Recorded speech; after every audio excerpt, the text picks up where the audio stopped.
On Grand Avenue construction. And a look at what students are most excited about with homecoming weekend, coming up on Murrow News 8.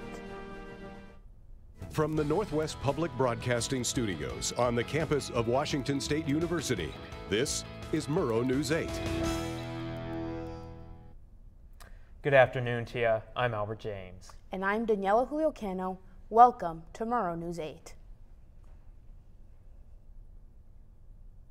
Our top story this afternoon, we're working on an update on the condition of someone who police say jumped out of a 6th-story window last night.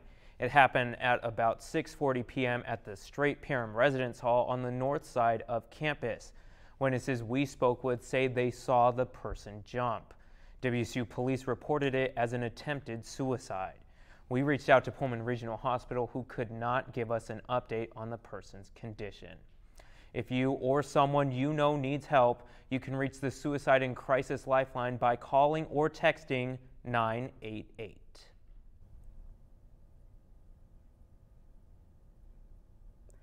A Pullman woman is recovering after crashing into a semi-truck and a fence in Colton, all while allegedly driving drunk. According to the Whitman County Sheriff's Office, witnesses say Phoebe Adams was driving erratically down Highway 195 using the shoulder vehicle to pass vehicles before crashing into the back of a semi and going off the road into someone's fence. Adams was taken to St. Joseph's in Lewiston for minor injuries. She is also currently under investigation for DUI.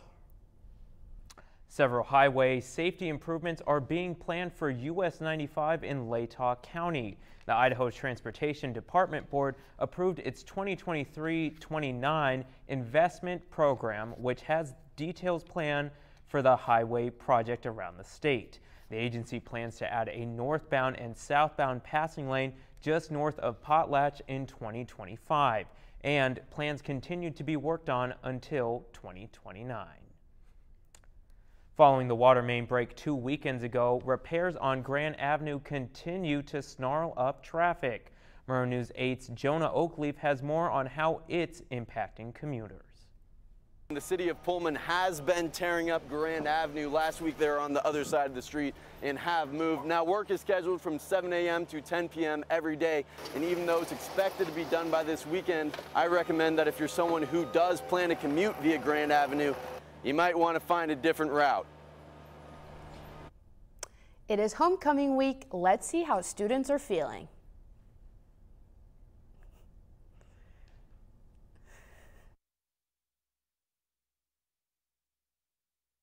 I'm really pumped for the game. There's nothing better than game day, so I'm looking forward to that. We've decorated, we've, put bears in cages. I'm really excited for the game. The Cougs been looking really good. Even though we lost last week, I think we're gonna have a big bounce back win. A lot of people coming in from out of town. I think it's gonna be really exciting with the full stadium.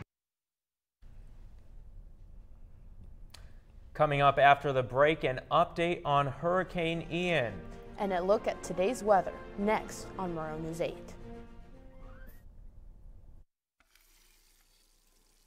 Let me tell you about the toughest guy on earth. He does the work of 2 jobs, but only gets paid for one. He's tough enough to feed the man that gave him a lifetime of nourishment. He has the crazy strength to lift the man that raised him up without even flinching. That's right. No employee of the month bonus check here. This guy, no. This warrior will always be by his father's side, even if his dad will hardly remember. Good luck finding a gym to train for that. If this guy isn't the toughest guy on the planet, then I don't know who is. Caregiving is tougher than tough. Find the care guides you need at aarp.org/caregiving. Across the border in Moscow, one local group is inviting U of I students to march for abortion rights. This comes in response to the memo from the university to faculty prohibiting them from promoting or providing abortion services.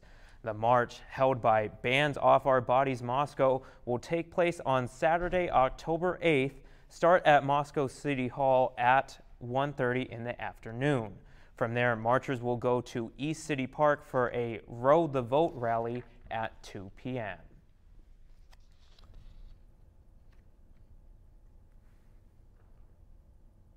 Hurricane Ian has made it to land, reaching Florida as a Category 4 hurricane. According to WESH2 in Fort Myers, wind speeds have reached 150 miles per hour, and as of 4 p.m. Eastern Standard Time, it is expected to cause life-threatening storm surge, catastrophic winds, and flooding in the Florida Peninsula. The center of Hurricane Ian is expected to move over central Florida Wednesday night and Thursday morning and emerge over the western Atlantic by late Thursday. And Aaron Monson joins us now. Aaron, while we are not seeing any of those conditions here, we will be seeing some rain. We definitely will be for the first time in what it feels like forever. So you all better get those North Faces and Patagonia jackets out, because we're going to go take a look at the weather wall over here and talk about the weather. All right, so today we've got a partly sunny day. It's going to be a high of 80 degrees and a low of 45, so get those jackets on if you're going to be anywhere outside. 6-mile-an-hour winds are going to come in towards the nighttime, and the sun's going to set tonight around 6:34 p.m., so starting to get darker a little earlier than normal. Heading into tomorrow's weather, we got a low of 44 and a high of 61, so it's going to be a lot colder than we've been used to this semester so far. So really get those jackets on, and those rain jackets especially, like I said, get those North Faces, those Patagonias, whatever brands you like to wear, because it's going to be cold, wet, and you want to be comfortable throughout the day. Sun's going to rise tomorrow at 6:45 a.m. for all those crazy enough to be awake during that time, and rise around and set around 6:32. So and with some 5 to 10 mile-an-hour winds. Let's go and take a look at the state map today in Pullman. Like I said, it's going to be a high of 80 degrees and a low of 45. Today, yeah, it's going to be clear all day. Same with Spokane. It's going to be a high of 80 and a low of 51, also clear, so a little bit warmer for the low part. And so over to the Tri-Cities, let me take a step back over here. High of 82 and a low of 56, mostly cloudy, but with some sun as well. Back over in Yakima, Vegas, as I like to call Yakima, high of 80 and a low of 51, partly cloudy as well. And then over in Seattle, on Olympia, the western side of Washington, the rain's coming back, so it's that typical western Washington weather. Seattle's going to hit a high of 63 today and a low of 57. And this is the 5-day weather forecast for you.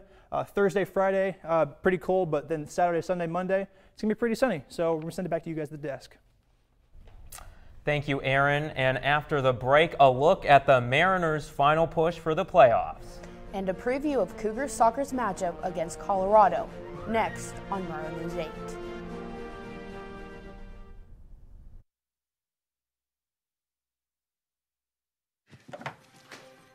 Days, months. Hey, I'm Jim from across the street. Years. I'd like to give you this. A lifetime.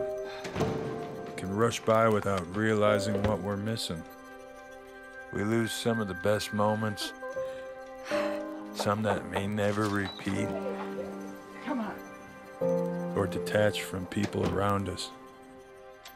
Our loved ones grow used to this pattern. But it doesn't have to be that way. We have a choice to take action.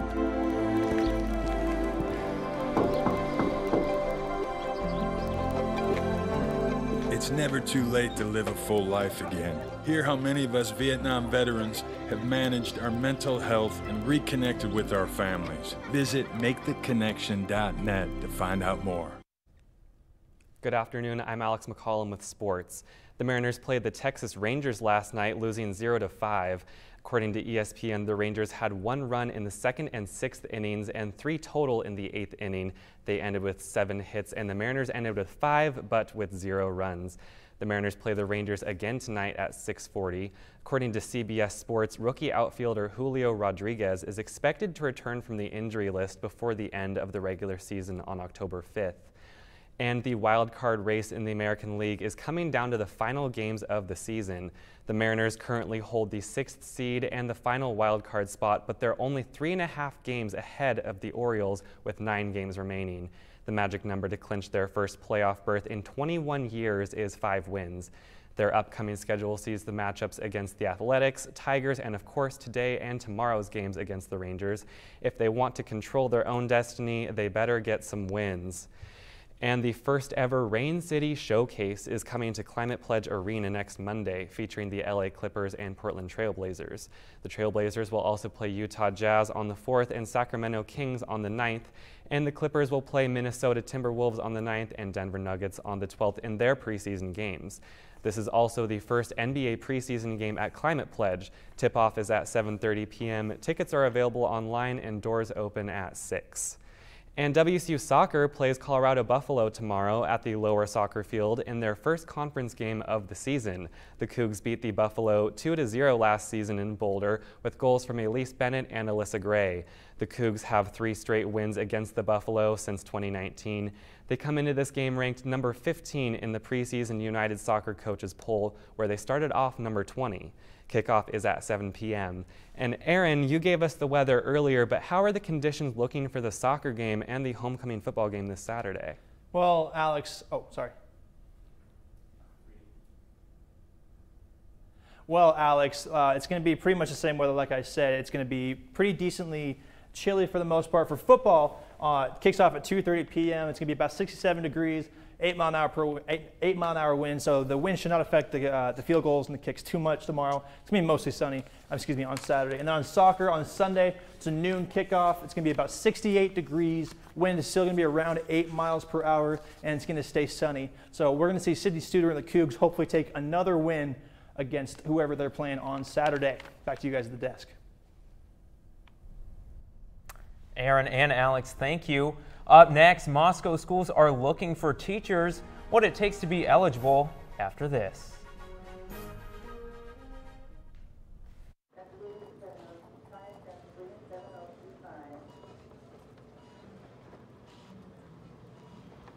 It's okay to be scared. You don't have to be so strong.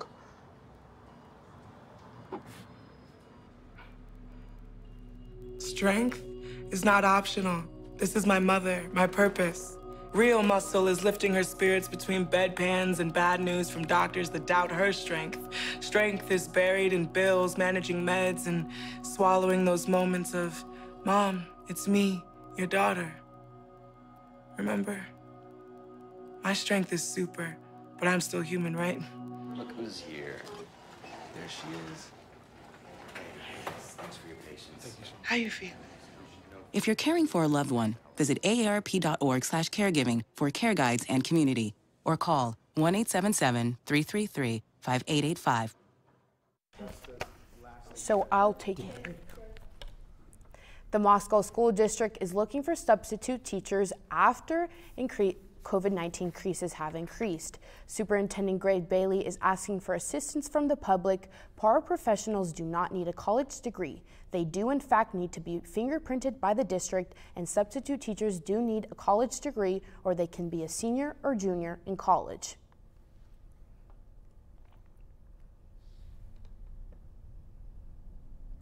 And since we're on the topic of our neighbors in Moscow, today is actually National Good Neighbor Day. And so, Danny, Alex, and Aaron, if you could pick any celebrity in the world to be neighbors with, who would you choose and why? I think I would choose Dakota Johnson. I recently was watching this Jimmy Kimmel interview. They're neighbors, and she seems like such a fun neighbor to have. Like, she'll crash their parties, and she stands up to another neighbor that was complaining about a truck in front of her house that the neighbor had to look at, but it's her own truck. So I think she'd just be a really great neighbor to have. Aaron? You know, I think that's a great one, Alex. But I'm a Mariners fan, and so I think I'd have to pick center fielder Julio Rodriguez to be my neighbor. Interesting. Thank you so much for watching Murrow News 8. If you miss anything in this or a previous newscast, find it on our YouTube channel. Good night.